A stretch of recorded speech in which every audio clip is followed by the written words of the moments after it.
Hi, here's a geometric proof of the Pythagorean theorem. Start with a right triangle. Label the sides A, B, and C, where C is the hypotenuse, the side opposite the right angle.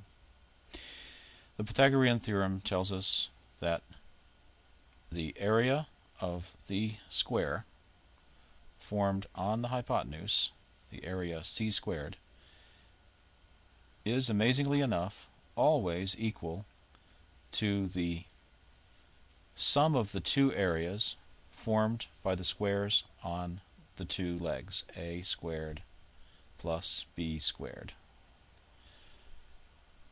We usually see it written this way: a squared plus b squared equals c squared.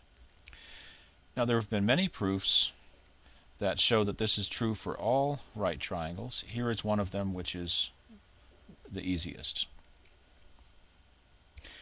Starting with our original triangle, we form three copies so that we have four congruent triangles, and we arrange them in a square thusly.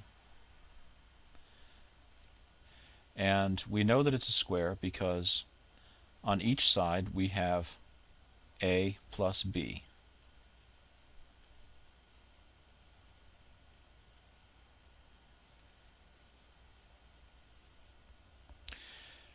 So what do we have in the middle? We have the square formed on the hypotenuse. The area of the blank space in the middle is c squared, the square on the hypotenuse. Now, if we could just show that the areas of the squares formed on the two legs are equal to that area in the middle, then we've proved what we're trying to prove. And we can do that actually amazingly easily by just rearranging our four triangles this way. Now we have sides A and B and A and B,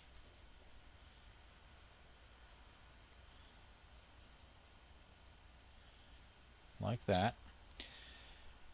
And we can see that the big square has the same area as it did before, because it is b plus a on a side.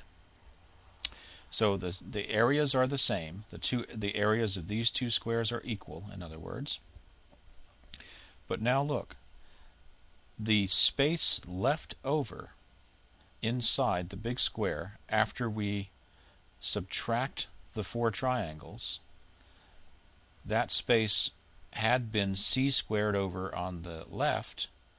Now that space left over, we can see, is actually the sum of b squared plus a squared. And that proves the Pythagorean theorem graphically.